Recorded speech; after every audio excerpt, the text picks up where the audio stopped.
Zexthal stood on the bridge of the war vessel Crimson Talon, watching the small blue planet spin slowly on his tactical display. After 300 years of military service, he had seen this moment 17 times before.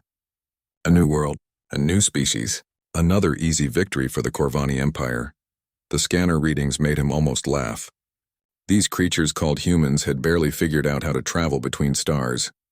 Their ships were slow, clumsy things made of metal and hope. The Corvani had been conquering star systems when these humans were still hitting rocks together. "Commander," his aide Velkar said, "the human vessel approaches our position." Zexthal adjusted his ceremonial armor. First contact was always important. It set the tone for everything that followed. The Corvani way was simple. Show strength, demand submission, take what they needed. Every species learned this lesson eventually. The human ship appeared on the main screen. Zexthal had to admit it looked better than their early scans suggested, but it was still primitive compared to Corvani technology. The vessel moved in a straight line toward their fleet, broadcasting peaceful greetings in dozens of languages. "They seem eager to talk," Velkar observed. "They always are," Zexthal replied, "until they realize what talking with the Corvani Empire actually means." The communication screen flickered to life. A human male appeared, wearing what looked like a military uniform. His skin was darker than the pale creatures in their database, and his eyes held an intensity that surprised Zexthal. "This is Commander Jake Morrison of the Earth vessel New Horizon," the human said. "We come in peace, hoping to establish friendly relations between our peoples." Zexthal activated his translator and stepped forward. Protocol demanded he give them one chance to submit peacefully. "I am Strategic Commander Zexthal of the Corvani Empire," he announced. "Your species will now acknowledge Corvani authority over this system. You will provide us with detailed information about your military capabilities, population centers, and resources. Compliance will be rewarded. Resistance will be eliminated." The human's face changed. His eyebrows pulled together and his mouth tightened. Zexthal recognized the expression from his studies of primitive species. Anger. How amusing. This creature thought it could challenge the Corvani Empire. "I'm afraid that's not acceptable," Morrison said. "Earth is a sovereign world. We're willing to discuss trade agreements and cultural exchange, but we won't submit to foreign rule." Before Zexthal could respond, another human appeared on screen. This one was female, with shorter dark hair and metal decorations on her uniform that suggested high rank. "Commander Morrison speaks for all of humanity," she said firmly. "I'm Captain Lisa Rodriguez, commanding the defense fleet. We hope for peace, but we're prepared to defend ourselves if necessary." Zexthal felt his neck ridges rise in amusement. Defense fleet? These creatures had maybe 50 ships in their entire space navy. The Corvani task force alone had 200 vessels, each one superior to anything in human space. "You misunderstand your situation," Zexthal said calmly. "The Corvani Empire has conquered 17 star systems. Your resistance will last perhaps a few days. Submit now, and your species will be allowed to continue existing under our guidance." The two humans looked at each other. Then Morrison turned back to the screen. "We understand our situation perfectly," he said. "We also understand yours. You've traveled a long way from home to threaten people you've never met. That tells us something about who you really are." The connection ended. Zexthal stared at the blank screen for a moment, then turned to his tactical officer. "Bring the fleet to battle positions," he ordered. "These humans have chosen the difficult path." Within hours, the Corvani war fleet moved toward Earth's outer defense line. Admiral Ben Parker commanded the human ships from a vessel called Liberty. Zexthal studied the enemy formation through his tactical display. The humans had arranged their ships in a loose, seemingly random pattern. No clear command structure, no organized battle lines. It looked like chaos. "Their formation makes no sense," Velkar observed. "Are they panicking already?" "Perhaps," Zexthal said, but something bothered him. In 17 previous campaigns, primitive species had tried two approaches when facing the Corvani Empire. They either surrendered immediately or formed tight defensive clusters around their most important ships. The humans were doing neither. The battle began when a Corvani destroyer fired on a human patrol ship. The smaller vessel exploded in a brief flash of light. Zexthal expected the human fleet to either retreat or charge forward in a desperate attack. Instead, something strange happened. The human ships scattered in all directions, but not randomly. They moved like a school of fish avoiding a predator, each vessel following its own path but somehow staying connected to the whole. Within minutes, the Corvani fleet found itself surrounded by fast-moving targets that refused to engage in proper ship-to-ship combat. "What are they doing?" Velkar demanded as another Corvani ship took damage from a hit-and-run attack. Zexthal watched the tactical display with growing unease. The humans weren't fighting like any species he had encountered. They weren't trying to win a traditional battle. Instead, they seemed to be turning the entire engagement into some kind of deadly dance. A human ship called Defiant suddenly accelerated toward the Corvani flagship. Zexthal prepared to watch it die in a suicidal attack. Instead, the vessel released a spread of missiles and veered away at the last second, avoiding the defensive fire while its weapons found their target. "Damage to the Eternal Victory," his communications officer reported. "Hull breach on decks 7 through 9. That was impossible." The Eternal Victory was a battlecruiser. No primitive species had weapons capable of seriously damaging Corvani warships. More reports flooded in. Human ships were appearing everywhere, striking fast and disappearing before the Corvani could respond effectively. They seemed to anticipate every Corvani move as if they could read minds. "Sir," the tactical officer said, "they're using some kind of quantum communication system. Their ships are sharing information faster than our sensors can track." Zexthal felt his first moment of doubt. Quantum communication was advanced technology, not something primitives should possess. The battle lasted 6 hours. When it ended, the Corvani fleet had lost 12 ships and suffered damage to 30 more. The humans had lost 8 vessels but somehow claimed victory by forcing the Corvani to withdraw. That night, alone in his quarters, Zexthal reviewed the battle recordings. He watched human ships dance around Corvani formations like insects avoiding a slow predator. He saw impossible coordination and tactics that defied military logic. These humans fought like no species he had ever encountered. They turned their weaknesses into strengths and their chaos into order. Worst of all, they seemed to enjoy the challenge. For the first time in 300 years of military service, Zexthal felt something he had never experienced before: uncertainty. The humans had revealed their first secret. They didn't fight like civilized beings. They fought like something far more dangerous. They fought like they had nothing to lose and everything to prove. 3 months had passed since the first battle, and Zexthal no longer slept well. Every time he closed his eyes, he saw human ships moving in patterns that should not exist. The war that was supposed to last days had turned into a grinding campaign that consumed Corvani resources and patience. The humans kept doing impossible things.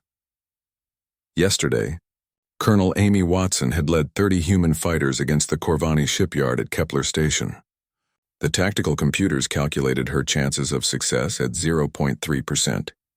The mission required penetrating 3 layers of defense shields, avoiding 200 automated gun platforms, and somehow destroying a facility protected by enough firepower to level a small moon. Watson had done it anyway. Zexthal studied the battle recordings for the 20th time. The human colonel had led her squadron straight into the heaviest defenses, losing half her ships in the first 5 minutes. Any rational commander would have retreated. Instead, Watson had ordered her remaining fighters to continue the attack. The recordings showed her ship, damaged and bleeding atmosphere, making the final approach to the shipyard's main reactor. The Corvani defenders had focused all their fire on her vessel, certain they could stop the attack. At the last second, Watson had transmitted a simple message to her scattered squadron: "Light them up." The remaining human fighters had synchronized their attacks on the defense platforms while Watson crashed her ship into the reactor core. The explosion had destroyed the entire facility and 3 Corvani warships. The humans treated it as a great victory. Zexthal could not understand this reaction. Colonel Watson was dead. Her squadron was destroyed. The tactical balance of the war had barely changed. By any reasonable measure, the humans had suffered a devastating loss. Yet intercepted human communication showed celebration, not mourning. They spoke of Watson's sacrifice with something approaching joy. Her death had not weakened human resolve. It had strengthened it. "Sir," Velkar entered the strategic planning chamber, carrying the latest intelligence reports. "The humans have named another ship after that Watson female. The new Amy Watson launched yesterday from their Earth shipyards."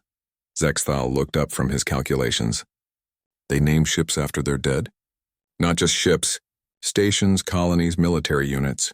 They seemed to believe their casualties become more powerful in death than in life. This was the pattern that haunted Zexthal's sleep. Every human death created something the Corvani had never encountered in 17 previous campaigns. Martyrs. Dead humans somehow inspired living ones to fight harder, not surrender faster. Lieutenant Commander Ryan Brooks had demonstrated this mystery 2 weeks ago. His ship, the Resolute, had been escorting civilian transports away from the battle zone near Europa Station. A Corvani heavy cruiser had broken through the defensive line and moved to destroy the helpless cargo vessels. Brooks had positioned his single frigate between the cruiser and the transports. His ship was outgunned 50-1. The logical action would have been to retreat and preserve his vessel for future operations. Instead, Brooks had rammed the Corvani cruiser. The impact had destroyed both ships instantly. The transports had escaped. By Corvani military calculations, this was an acceptable trade. One enemy ship for one of their own. The tactical computers had marked it as a minor Corvani victory. The computers had been wrong. Brooks' sacrifice had been broadcast across the human fleet. Within hours, Corvani forces reported that human resistance had increased dramatically. Ships that had been retreating suddenly turned to fight. Crews that had been demoralized became fierce. The single human death had somehow multiplied human combat effectiveness. Zexthal had studied every known species in the galaxy. When civilized beings faced overwhelming odds, they calculated the cost of resistance versus the benefits of surrender. They made rational decisions based on survival probability. Humans did not make rational decisions. "Bring up the tactical display," Zexthal ordered. The three-dimensional map showed the current positions of both fleets near the human colony of New Geneva. The Corvani held a significant advantage in ships and firepower, but 3 months of fighting had taught him not to trust the numbers. The humans had 47 vessels protecting the colony. The Corvani attack force had 91 ships. Simple mathematics suggested an easy victory. Zexthal had learned that human mathematics worked differently than Corvani mathematics. "Begin the assault," he commanded.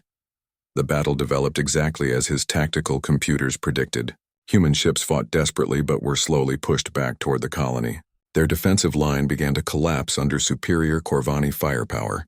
Victory seemed certain. Then Captain Nicole Turner changed everything. Her ship, the Intrepid, had taken heavy damage defending the evacuation routes.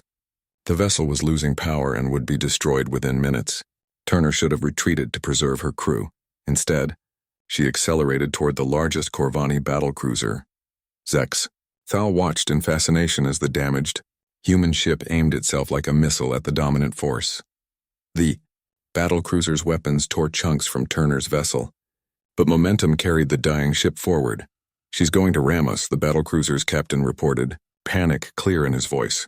The impact cracked the dominant force in half. Both ships died in fire and twisted metal. The tactical display showed one red dot and one blue dot winking out of existence. By the numbers, it was an even trade. The Corvani had more ships to spare than the humans. Logic said the battle should continue. But something happened to the remaining human vessels that Zexthal's computers could not calculate. They fought with new intensity, as if Turner's death had transferred her courage to every other human in the system. Ships that had been retreating suddenly attacked. Crews that had been careful became reckless. The Corvani force found itself facing enemies who fought like they welcomed death instead of fearing it. "Sir," his communications officer reported, "the humans are broadcasting on all frequencies. They're reading names. Names. The crews of every ship they've lost. They seem to be honoring their dead while they fight." Zexthal listened to the broadcast. A human voice spoke clearly over the communication channels. Amy Watson, who lit the darkness. Ryan Brooks, who stood alone. Nicole Turner, who bought us time. Their sacrifice demands our best. The Corvani fleet began to withdraw, not because they were beaten, but because fighting these creatures felt wrong. Every human death made the survivors more dangerous. Every sacrifice strengthened their resolve. That night, Zexthal reviewed all the intelligence they had gathered about human psychology. The reports described a species that formed powerful emotional bonds with each other. They valued concepts like honor, duty, and sacrifice above personal survival. This was their second secret, and it terrified him. The humans had weaponized their own casualties. They turned grief into rage, loss into determination. They didn't just accept the deaths of their comrades. They transformed those deaths into fuel for their war machine. No wonder 17 civilized species had surrendered to the Corvani Empire. Civilized beings understood when they were beaten. They calculated the cost of continued resistance and chose survival over pride. But humans weren't civilized in any way. The Corvani understood civilization. They fought with their hearts instead of their minds. They valued their dead more than their living. They treated impossible odds as personal challenges instead of mathematical problems. Zexthal realized he was fighting something that might be more dangerous than any enemy the Corvani Empire had ever faced. These humans didn't seem to understand that some battles couldn't be won. Worse, they didn't seem to care. 6 months of war had changed Zexthal in ways he did not understand. His reflection in the mirror showed new scars and older eyes. The dreams had gotten worse.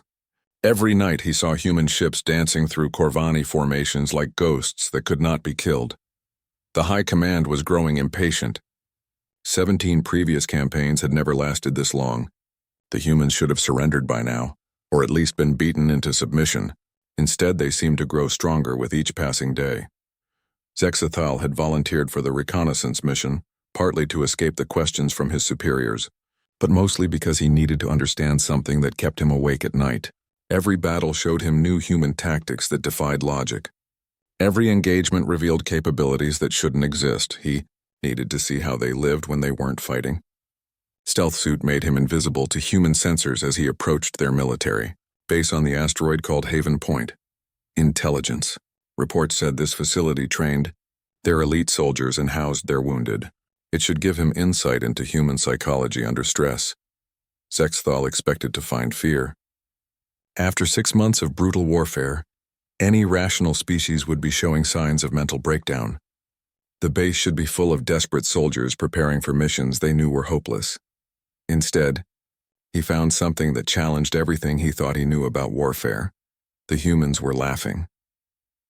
Sergeant Mike Kelly stood in front of a group of soldiers, explaining their next mission with casual humor that made no sense. The tactical briefing described an assault on a Corvani supply depot that was protected by twice as many defenders as the human force could handle. "So here's the plan," Kelly said, pointing to a tactical display. "We go in fast, blow up everything that matters, and try not to die." Questions? A young soldier raised his hand. "What if the odds are worse than the intelligence suggests?" Kelly grinned. "Then we improvise. Humans are good at improvising." The entire group laughed as if this was amusing instead of terrifying. Zexthal checked his translation device, thinking it must be malfunctioning. These soldiers were discussing a suicide mission with the same tone Corvani warriors used when planning shore leave. He followed the group to their preparation area and watched them get ready for battle. This was where he expected to see the truth behind their false bravery. Surely, when they thought no one was watching, these humans would show proper fear. They did not show fear. Private Danny Foster cleaned his weapon while humming a tune. Lieutenant Alex Chen wrote letters to his family, but the words Zexthal could see were full of love and hope instead of despair. Corporal Katie Williams helped her squad mates check their equipment, joking about everything from the food to the enemy they would face tomorrow. "You think the Corvani know we're coming?" Foster asked. "Probably," Williams replied. "They're not stupid. Just slow. Good thing we're not trying to be sneaky," Chen added. "We're just trying to be faster than their ability to think." More laughter. These humans were about to assault a heavily defended position with inferior numbers and limited support. Half of them would probably die within the first hour. They knew this. The statistics were obvious to anyone who could count. They simply did not care. Zexthal moved deeper into the base, trying to understand what he was witnessing. In the medical bay, he found Dr. Sarah Williams treating wounded soldiers from the previous day's battle. The injuries were severe: burns, broken bones, wounds that would take months to heal. The wounded soldiers were also laughing.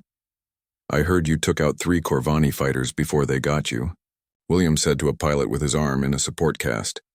4, the pilot corrected with obvious pride. The 4th one was hiding behind an asteroid like a coward.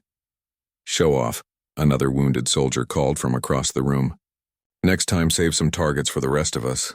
Williams smiled as she adjusted the pilot's treatment device. "Don't worry about next time. Focus on healing up so you can get back out there." "Can't wait," the pilot said, and Zexthal could tell he meant it. This made no sense. These humans had been hurt fighting the Corvani Empire. They had seen their friends die and their bodies broken. The logical response would be to seek peace, to find a way to end the conflict before more damage was done. Instead, they seemed eager to continue fighting. Zexthal spent hours observing the human base, looking for signs of the stress and despair that should exist in any military unit facing impossible odds. He found determination instead of despair. He found hope instead of fear. Most disturbing of all, he found something that looked very much like joy. The humans seemed to be enjoying their war. That evening, as the assault team prepared to depart for their mission, Zexthal positioned himself near the launch bay to watch their final preparations. This was surely where the truth would show itself. When facing death, even humans would have to acknowledge the reality of their situation. Sergeant Kelly gave his team a final briefing that was more encouragement than tactical instruction. "Remember why we're doing this," he said. "Not because we want to fight, but because we want to protect what we love. Earth, our families, our friends, they're all counting on us to make sure the Corvani don't take away their freedom." The soldiers nodded, their faces serious but not afraid. "We've trained for this," Kelly continued. "We know what we're doing. Trust each other, trust your equipment, and trust yourselves. We're going to show these aliens that humans don't give up." As the team moved toward their transport ships, something happened that Zexthal would remember for the rest of his life. Private Foster, the youngest member of the squad, started singing a human song. The others joined in, their voices carrying across the launch bay. The song was about hope, about standing together against overwhelming odds, about fighting for something bigger than yourself. They were still singing when their ships launched into space. 3 hours later, Zexthal watched the battle from his concealed position. The human assault developed exactly as their tactical computers had predicted. Kelly's team struck the supply depot fast and hard, destroying key targets before the Corvani could organize an effective defense. But the defenders rallied quicker than expected. The humans found themselves surrounded, cut off from their escape route. The mission had succeeded, but the team was trapped. Zexthal watched Foster's position get overrun by Corvani soldiers. The young human was wounded, his weapon damaged, facing certain death. Any rational being would surrender and hope for mercy. Foster armed a thermal grenade and smiled. His final transmission was clear over the communication channels. "Tell my mom I was brave." The explosion took out 6 Corvani soldiers and cleared an escape route for his teammates. Foster died protecting people he barely knew, and he looked happy about it. That night, hidden in his stealth suit, Zexthal finally understood the third human secret that had been haunting him for months. These creatures were not fighting despite their emotions. They were fighting because of them. Their love for each other, their hope for the future, their joy in the face of danger. These weren't weaknesses to be exploited. They were the source of human strength. The Corvani Empire fought for conquest, for resources, for the logical expansion of their territory. They calculated costs and benefits. They made rational decisions based on probable outcomes. The humans fought for love. They protected what they cherished. They faced impossible odds with songs on their lips and hope in their hearts. For the first time in his military career, Zexthal realized the Corvani might be fighting an enemy they could not defeat. Not because humans had better weapons or superior tactics, but because they had something the Corvani had never understood. They had something worth dying for, and that made them the most dangerous enemy the Empire had ever faced. The war had lasted over a year now. Zexthal stared at the tactical displays showing the siege of Luna Base, humanity's largest military installation outside Earth orbit. What should have been the final battle of a short campaign had become another grinding engagement in a conflict that consumed both fleets. The Corvani High Command had sent 3 additional battle groups to end this embarrassing war. Zexthal now commanded 147 warships against 53 remaining human vessels. The mathematics were overwhelming. Victory was certain. Yet Zexthal felt no confidence as he watched his forces surround the lunar colonies. Mathematics had been wrong before when dealing with humans. "Begin bombardment of the outer defense stations," he ordered. The human response was immediate and devastating. New weapons fired from positions that hadn't existed in the previous intelligence reports. Corvani ships found themselves under attack from energy beams that cut through their armor like paper. Where did these weapons come from? Velkar demanded as another Corvani destroyer exploded. Zexthal was asking himself the same question. The humans were using technology that shouldn't exist. Their tactical computers had analyzed every human weapon system at the start of the war. These new energy cannons were decades beyond anything in the human arsenal. A Corvani heavy cruiser, the Eternal Might, took a direct hit from one of the mysterious weapons and broke apart. The beam had sliced through shields and armor that should have been impenetrable. Tactical retreat, Zexthal ordered. Pull back to minimum safe distance. As the Corvani fleet withdrew, Zexthal studied the energy signatures from the new human weapons. His science officers worked frantically to analyze the readings.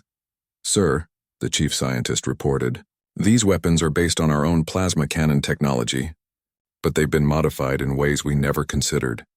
Impossible. Our weapons are classified at the highest levels. Nonetheless, the energy patterns are clearly derived from Corvani technology.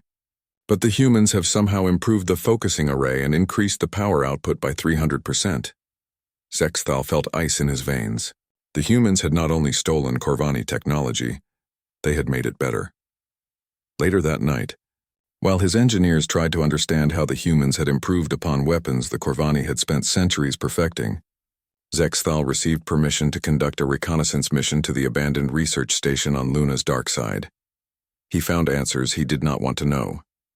The facility had been evacuated weeks ago, but the computer records remained intact. Zexthal accessed the research files and discovered the fourth human secret that would haunt his dreams forever. The humans never stopped learning. Engineer Katie. Morrison's personal notes filled hundreds of data files. Zexthal read her research with growing horror. The woman had somehow obtained fragments of destroyed Corvani weapons and reverse-engineered technologies that had taken the Empire centuries to develop. But Morrison hadn't just copied Corvani designs. She had studied them, understood them, and then improved them in ways that Corvani scientists had never imagined.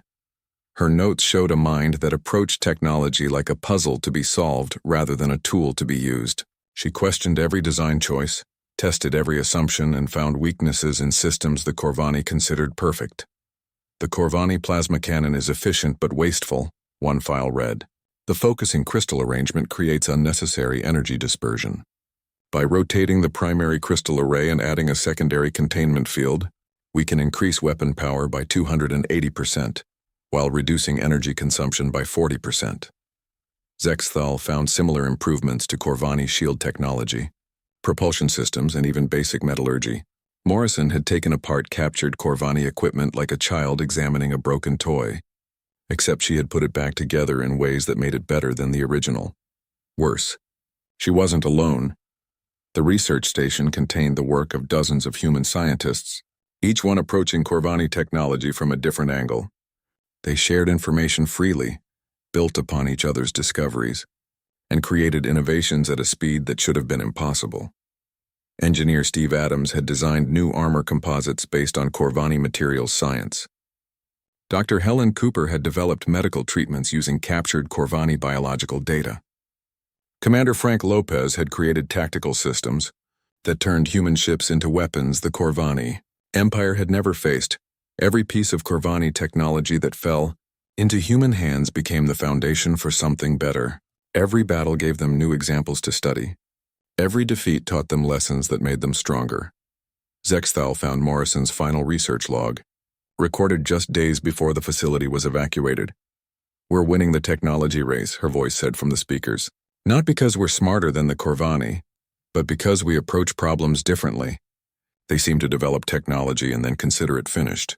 We see every piece of technology as a starting point for something better." The recording showed Morrison holding a small device that looked like a Corvani communicator, but modified with human components. "This started as their long-range communication system," she explained. "We've turned it into a quantum coordination device that lets our ships share tactical information faster than light. They built a telephone. We built a military network." Zexthal stopped the recording and sat in the empty laboratory, surrounded by the evidence of human innovation. The Corvani Empire's greatest advantage had always been their technology. Superior weapons, better shields, faster ships. These advantages had won 17 wars against 17 different species. The humans were taking that advantage away. But the worst revelation was still to come.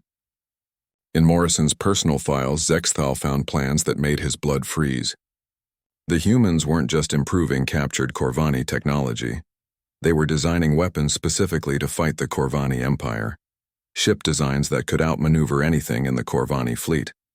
Weapon systems that could penetrate Corvani armor. Defense shields that could withstand Corvani bombardment. The plans were labeled with dates. Some were already in production. Others wouldn't be finished for months or years. The humans were planning for a long war. They expected to fight the Corvani Empire for years, maybe decades, and they were building the technology to win that war. Zexthal downloaded the files and returned to his ship. As the Crimson Talon rejoined the Corvani fleet, he reviewed the intelligence he had gathered. Every piece of data pointed to the same terrifying conclusion. The humans were not just adapting to the war, they were evolving because of it. Every battle made them smarter. Every loss taught them lessons. Every piece of captured technology became a stepping stone to something better. The Corvani Empire had given them the greatest gift possible, a challenging enemy to fight. And the humans were using that gift to transform themselves into something the Empire had never faced. Commander Steve Adams proved this point the next day when he led a counterattack using the new human weapon systems. His fleet of 30 ships engaged 60 Corvani vessels, and not only survived the encounter but forced the Corvani to retreat. Zexthal watched the battle recordings in his quarters that night. Human ships moved with precision and coordination that had been impossible at the start of the war. Their weapons struck with accuracy that defied sensor readings. Their tactics showed an understanding of Corvani weaknesses that the Empire's own strategists had never recognized. For the first time in Corvani military history, a primitive species had fought them to a standstill and was threatening to do something unthinkable. The humans might actually win. That thought kept Zexthal awake as his ship moved through space toward the next battle. Somewhere out there, human scientists were working in laboratories, turning Corvani advantages into human strengths. Engineers were building weapons that would make the next engagement even more difficult. Strategists were planning battles that would push the Corvani Empire closer to something they had never experienced. Defeat. The humans had revealed their fourth secret, and it was the most dangerous one yet. They didn't just fight wars, they learned from them. Every day made them more capable opponents. Every battle taught them how to be better warriors. The Corvani Empire had created their own worst enemy by giving the humans something to fight against, and now that enemy was growing stronger with each passing day. 2 years of war had turned Zexthal into someone he no longer recognized. The proud Corvani warrior who had expected an easy victory over primitive humans was gone. In his place stood a scarred veteran who jumped at unexpected sounds and saw human tactics in his nightmares. The final battle was about to begin. Admiral Grace Murphy commanded the human fleet as it approached the Corvani homeworld. 87 human ships faced the remaining 212 vessels of the Empire's home defense fleet. By the old mathematics, the humans should have been destroyed easily. Zexthal no longer trusted mathematics when humans were involved. The human fleet moved with precision that would have impressed Corvani tacticians 2 years ago. Now it simply filled Zexthal with dread. Every ship knew its place in formations that shifted like living things. Every weapon fired with accuracy that turned space battles into surgical operations. "They're using our own defensive grid against us," Velkar reported, his voice tight with something approaching panic. Zexthal studied the tactical display. The humans had somehow turned the automated defense platforms around the Corvani homeworld into weapons that fired on Corvani ships. Centuries of careful defensive planning had become a trap that caught the Empire's own fleet. How is this possible? The fleet commander demanded over the communication channel. Zexthal knew the answer. The humans had been studying Corvani technology for 2 years. They understood it better than the beings who had built it. They saw weaknesses where the Corvani saw strength. Captain Frank Lopez demonstrated this understanding as he led a squadron of human fighters through the heart of the Corvani formation. His ships moved like dancers, avoiding defensive fire while striking at precise points in the enemy formation. Every shot disabled a key system. Every maneuver opened new attack angles for other human ships. The Corvani fleet began to collapse. "Retreat to the inner defense ring," the fleet commander ordered. But retreat was no longer possible. The humans had surrounded the entire Corvani fleet in a formation that looked chaotic, but functioned like a perfect trap. Every escape route led to waiting human ships. Every defensive position had already been compromised. Zexthal realized he was witnessing something that had never happened in Corvani history. The home fleet, the pride of the Empire, was being systematically destroyed by a species they had dismissed as primitive just 2 years ago. Ship after ship fell to human weapons. The eternal glory, pride of the Corvani battle fleet, broke apart under sustained fire from human energy cannons. The infinite power exploded when human fighters penetrated its defenses and struck the reactor core. Within 4 hours, the Corvani home defense fleet was reduced to scattered survivors hiding behind the orbital platforms of their own world. That was when Zexthal discovered the fifth and most terrifying human secret: Admiral. Murphy's image appeared on every Corvani communication channel. Her face showed the weariness of 2 years of brutal warfare, but her eyes held something Zexthal had never seen in a conqueror: compassion. "Corvani vessels," Murphy said, her voice clear and strong. "This is Admiral Grace Murphy of the Earth Defense Fleet. You are defeated. Your home fleet is destroyed. Your world is defenseless." Zexthal waited for the demands that should follow. Surrender terms, resource requirements, the usual proclamations of a conquering force. Instead, Murphy said something impossible. "We offer immediate medical assistance to your wounded ships. Any Corvani vessel that requests aid will receive it without conditions. We propose an immediate ceasefire for the purpose of rescue operations and peace negotiations." Silence filled the communication channels. Zexthal stared at the screen, unable to process what he had heard. The humans had achieved total victory. They could demand anything from the Corvani Empire. They could take revenge for 2 years of brutal warfare. Instead, they were offering help. "This must be a trick," Velkar whispered. But it was not a trick. Human medical ships moved toward damaged Corvani vessels, broadcasting peaceful intentions on all frequencies. Human rescue teams prepared to assist Corvani crews whose ships were too damaged to maintain life support. The humans were not acting like conquerors. They were acting like something Zexthal had no word for in Corvani language. Why? He transmitted to the human flagship. Admiral Murphy's response came immediately. "Because the war is over. Because your people are hurt. Because helping others is what humans do." That evening, Zexthal found himself aboard a human medical ship, being treated for injuries sustained when his command bridge was destroyed. The human medical staff worked with the same efficiency they showed in battle, but their purpose was to heal rather than hurt. Dr. Janet Taylor treated his wounds with gentle hands and kind words. She asked about his pain, adjusted his treatment when he was uncomfortable, and seemed genuinely concerned about his well-being. "Why are you helping me?"